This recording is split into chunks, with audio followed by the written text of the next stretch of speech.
हाय दोस्तों, आज के इस वीडियो में हम लोग जैक द्वारा प्रकाशित की गई क्लास 9 के सामाजिक विज्ञान के सेट 1 को देखेंगे और उसे सॉल्व करने का प्रयास करेंगे। तो देर न करें और इस चैनल को सब्सक्राइब कर ले और बेल आइकन को दबा लें और ज़्यादा से ज़्यादा अपने दोस्तों को शेयर करें ताकि आपके दोस्तों को भी इसका लाभ प्राप्त हो। तो चलिए दोस्तों, आज का वीडियो शुरू करते हैं और हम पहले क्वेश्चन को देखते हैं। आज का हमारा पहला क्वेश्चन, जर्मन संसद का क्या नाम था? तो इसका सही जवाब होगा, जर्मन संसद को राइखस्टैग के नाम से जाना जाता है। आज का हमारा अगला क्वेश्चन, क्वेश्चन नंबर 2, वैज्ञानिक वानिकी से क्या अभिप्राय है? तो इस सवाल का सही जवाब होगा, वैज्ञानिक तकनीकों के माध्यम से वन संसाधनों का प्रबंधन और संरक्षण करना वैज्ञानिक वानिकी कहलाता है। आज का हमारा अगला क्वेश्चन, क्वेश्चन नंबर 3, निर्धनता के किन्हीं दो प्रमुख आयामों को लिखें। तो निर्धनता के दो प्रमुख आयाम भूखमरी और आवास का अभाव होता है। तो इस सवाल का सही जवाब होगा, भूखमरी और आवास का अभाव निर्धनता के दो आयाम है। आज का हमारा अगला क्वेश्चन, क्वेश्चन नंबर 4, सरकार बफर स्टॉक का निर्माण क्यों करता है? तो इसका सही जवाब होगा, अनाज की कमी वाले क्षेत्रों में समाज के गरीब तबकों में बाजार से कम कीमत पर अनाज के वितरण होती हेतु सरकार बफर स्टॉक का निर्माण करती है। आज का हमारा अगला क्वेश्चन, क्वेश्चन नंबर 5, अधिकार से आप क्या समझते हैं? तो इस सवाल का सही जवाब होगा, अधिकार किसी व्यक्ति का उसके लोगों, उसके समाज और उसकी सरकार से दावा है। आज का हमारा अगला क्वेश्चन, क्वेश्चन नंबर 6, मतदाता सूची क्या है? तो इस क्वेश्चन का सही जवाब होगा, 18 वर्ष से ऊपर व्यक्तियों की सूची जिसके आधार पर व्यक्ति चुनाव में मतदान कर सकता है, मतदाता सूची कहलाता है। आज का हमारा अगला क्वेश्चन, क्वेश्चन नंबर 7, भारत में किस प्रकार की जलवायु पाई जाती है? तो इस सवाल का सही जवाब होगा, भारत में मानसूनी जलवायु पाई जाती है। आज का हमारा अगला क्वेश्चन, क्वेश्चन नंबर 8, जर्मनी में नाजीवाद के उदय के क्या कारण थे? इस सवाल का सही जवाब होगा, जर्मनी में नाजीवाद के उदय के दो प्रमुख कारण थे। पहला, वाइमर गणराज्य का जन्म। तो वायसराय की अपमानजनक संधि के बाद जर्मनी का नाम बदलकर वाइमर गणराज्य रखा गया। इसके बाद हिटलर एक राष्ट्रवादी नेता के रूप में उभरा। उसने अपने ओजसोई भाषण से जर्मनी को सम्मान वापस दिलाने का भरोसा दिलाया, जिससे जनता का झुकाव हिटलर की ओर हुआ। दूसरा पॉइंट, बेरोजगारी। आर्थिक संकट के कारण लाखों लोग बेरोजगार हो गए। हिटलर ने उन्हें रोजगार देने का वादा किया, जिससे लोगों का झुकाव हिटलर की तरफ हुआ। आज का हमारा अगला क्वेश्चन, क्वेश्चन नंबर 9, बस्तर के लोगों ने अंग्रेजों के विरुद्ध विद्रोह क्यों किया? तो इस सवाल का सही जवाब होगा, सन 1905 में अंग्रेजी सरकार ने जब जंगल के 2/3 भाग को आरक्षित करने के लिए घुमंतू कृषि पर पाबंदी लगाने, शिकार पर रोक, अन्य उत्पाद के संग्रह पर रोक लगाने जैसे प्रस्ताव से बस्तर के आदिवासी बहुत परेशान हो गए, क्योंकि उनका जीवन जंगल पर ही आश्रित था, जो अब अंग्रेजी सरकार उससे छीन रही थी। 1910 में अंग्रेजी सरकार के विरुद्ध विद्रोह भड़क गया, जिसका नेतृत्व धुरवा समुदाय के गुंडा धुर ने किया था। इस विद्रोह को कुचलने में अंग्रेजी सरकार को काफ़ी मशक्क़त करनी पड़ी। आज का हमारा अगला क्वेश्चन, क्वेश्चन नंबर 10, भारत में निर्धनता रेखा का आकलन किस प्रकार किया जाता है? तो इस सवाल का सही जवाब होगा, निर्धनता का आकलन करने की सामान्य विधि आय या उपभोग के स्तर पर आधारित है। भारत में निर्धनता रेखा का आकलन करते समय न्यूनतम भोजन, कपड़ा, ईंधन, जूता, बिजली, शैक्षिक एवं चिकित्सक आवश्यकताओं को ध्यान में रखा जाता है। चालू खाद्य पदार्थों का सूत्र कैलोरी पर आधारित है। भारत में स्वीकृत कैलोरी की आवश्यकता ग्रामीण क्षेत्रों में प्रति व्यक्ति 2400 कैलोरी है, जबकि शहरी क्षेत्रों में प्रति व्यक्ति 2100 कैलोरी निर्धारित की गई है। मौद्रिक अवस्था में इसका मूल्यांकन ग्रामीण क्षेत्र में 816 रुपया प्रति माह एवं सरकारी शहरी क्षेत्रों के लोगों के लिए 1000 रुपया प्रति माह किया गया है। आज का हमारा अगला क्वेश्चन नंबर 11। भारतीय खाद्य निगम FCI किसानों से अनाज कैसे खरीदती है? तो इस सवाल का सही जवाब होगा भारतीय खाद्य निगम FCI अधिक पैदावार वाले राज्यों में कृषकों से विशेषकर गेहूं और चावल खरीदता है। किसानों को उनकी फसल हेतु पहले से घोषित कीमतें प्रदान की जाती हैं। यह न्यूनतम समर्थित मूल्य कहलाता है। इन फसलों के उत्पादन को बढ़ावा देने के उद्देश्य से बुवाई के मौसम से पूर्व सरकार न्यूनतम समर्थक मूल्य की घोषणा करती है। खरीदे हुए अनाज खाद्य भंडारों में रखे जाते हैं, जिसे बम्पर स्टॉक के नाम से जाना जाता है। आज का हमारा अगला क्वेश्चन नंबर 12। चुनाव को लोकतांत्रिक मानने का विभिन्न आधार क्या है? तो इस सवाल का सही जवाब होगा चुनाव को लोकतांत्रिक मानने के विभिन्न माध्यम निम्नलिखित हैं। जैसे भारत में 18 वर्ष से अधिक उम्र का हर व्यक्ति मतदाता है। भारत में चुनाव जीतने वाली दल शासन की बागडोर संभालती हैं, जबकि चुनाव हारने वाली पार्टी जनादेश स्वीकार करते हुए विपक्षी की भूमिका निभाती है। हमारे देश में स्वतंत्र और बहुत ही ताकतवर चुनाव आयोग है, जो चुनाव प्रक्रिया की निगरानी करता है। मतदान प्रक्रिया में गरीब, अमीर या निरक्षर मतदाता और उम्मीदवार के बीच भेदभाव नहीं होता है। सभी को समान अधिकार प्रदान की जाती हैं। आज का हमारा अगला क्वेश्चन नंबर 13।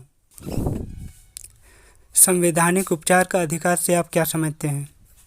तो इस सवाल का सही जवाब होगा भारतीय संविधान के अनुच्छेद 32 के संवैधानिक उपचारों का अधिकार एक प्रकार का मूल अधिकार है, जो व्यक्ति समस्थानिक रूप से संरक्षित एवं मूल अधिकारों के क्रियान्वयन के लिए सर्वोच्च न्यायालय में याचिका दायर करने का अधिकार प्रदान करता है।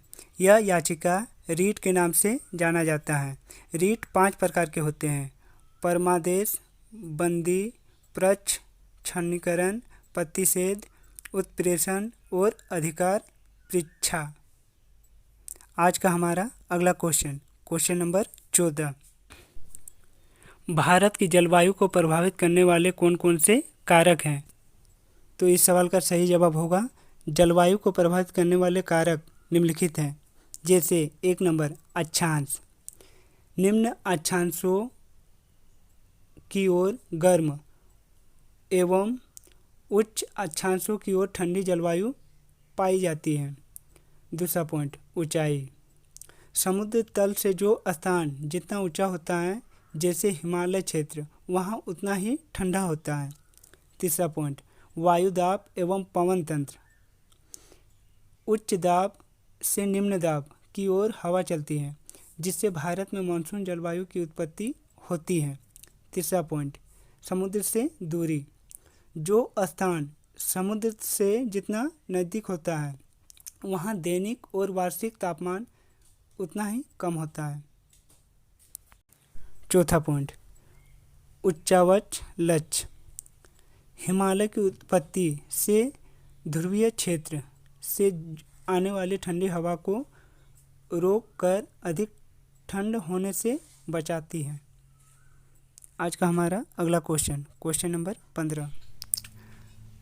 युद्धों से जंगल क्यों प्रभावित होते हैं, वर्णन करें।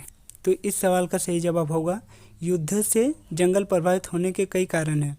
1 नंबर जहाज निर्माण का कार्य। नौसेना की शक्ति को बढ़ाने एवं कच्चा माल की आवाजाही के लिए जहाज़ों की आवश्यकता पड़ती थी और जहाज लकड़ी से बनते थे। अतः लकड़ी की मांग बढ़ी और जंगलों की अंधाधुंध कटाई शुरू हो गई।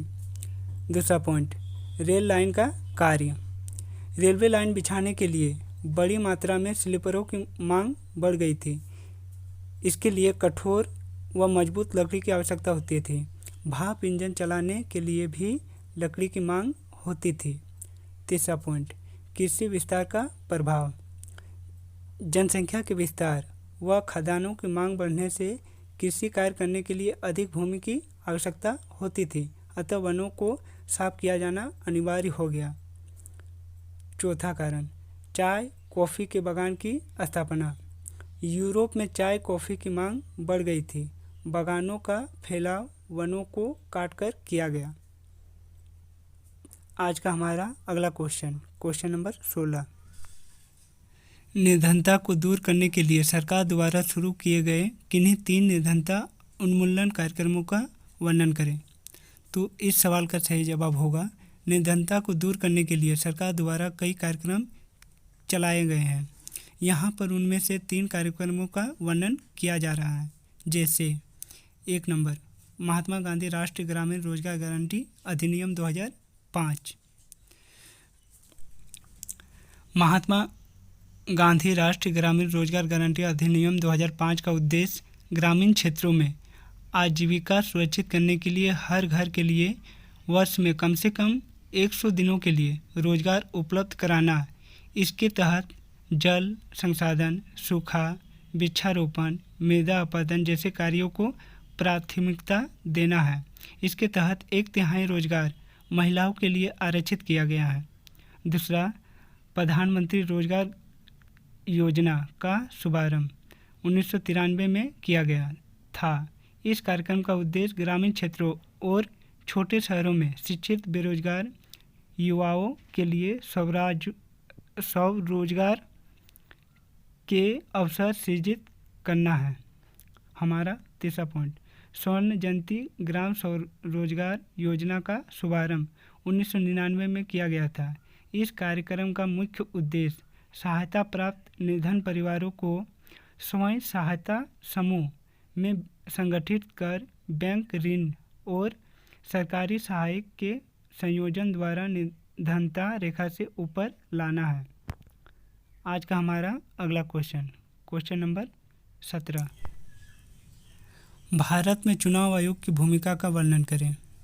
तो इस सवाल का सही जवाब होगा, भारत में चुनाव आयोग एक संवैधानिक निकाय है। यह पूरे देश में स्वतंत्र और निष्पक्ष चुनावों की देखरेख करता है।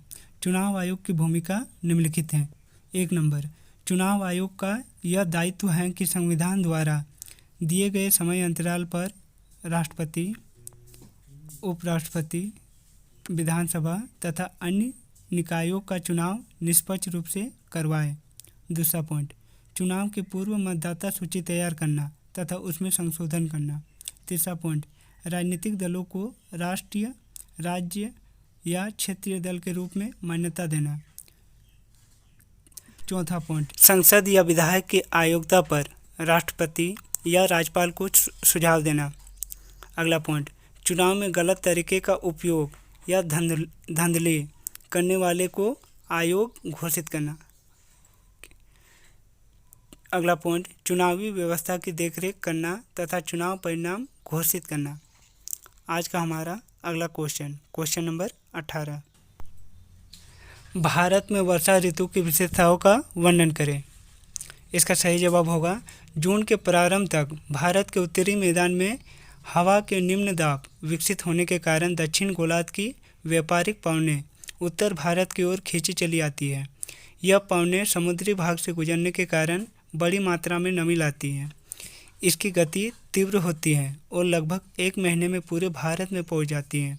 दक्षिण पूर्वी व्यापारिक पवनें उत्तरी गोलार्ध में अपनी दिशा बदलकर दक्षिण पश्चिम मानसून के रूप में भारत में प्रवेश करती हैं और पश्चिमी घाट के पवन मुखी ढालों तथा उत्तरी पूर्वी क्षेत्रों में भारी वर्षा करती हैं। उत्तरी पूर्वी क्षेत्र में मेघालय की खासी पहाड़ियों में स्थित मानसीराम में विश्व का सबसे अधिक औसत वर्षा होती है। गंगा के मैदान में पूरब से पश्चिम की ओर वर्षा की मात्रा घटती जाती है। पश्चिमी घाट की दृष्टि छाया और दक्कन पठार में भी कम वर्षा होती है। पश्चिमी राजस्थान और गुजरात के कुछ भागों में भी बहुत कम वर्षा होती है। आज का हमारा अगला question, question number 19। Question number 19 मानचित्र से रिलेटेड है। तो चलिए दोस्तों इस क्वेश्चन को देखते हैं। भारत के मानचित्र पर 100 सेंटीमीटर से 200 सेंटीमीटर वर्षा वाले क्षेत्रों को छायांकित करें। तो चलिए दोस्तों इसको छायांकित करते हैं। सभी क्वेश्चनों को बारी बारी से अपने कॉपी में नोट कर लें और याद करें। यह सभी क्वेश्चन एग्ज़ाम के दृष्टिकोण से बहुत ही महत्वपूर्ण और वेरी इम्पोर्टेंट है। यदि हमारे चैनल द्वारा प्रोवाइड की जाने वाली वीडियो आप लोगों को अच्छा लगता हो तो इस चैनल को सब्सक्राइब कर लें और ज़्यादा से ज़्यादा अपने दोस्तों को किसी को शेयर करें ताकि हमारा भी मनोबल बना रहे और इसी तरह का वीडियो आप लोगों को प्रोवाइड करते रहें।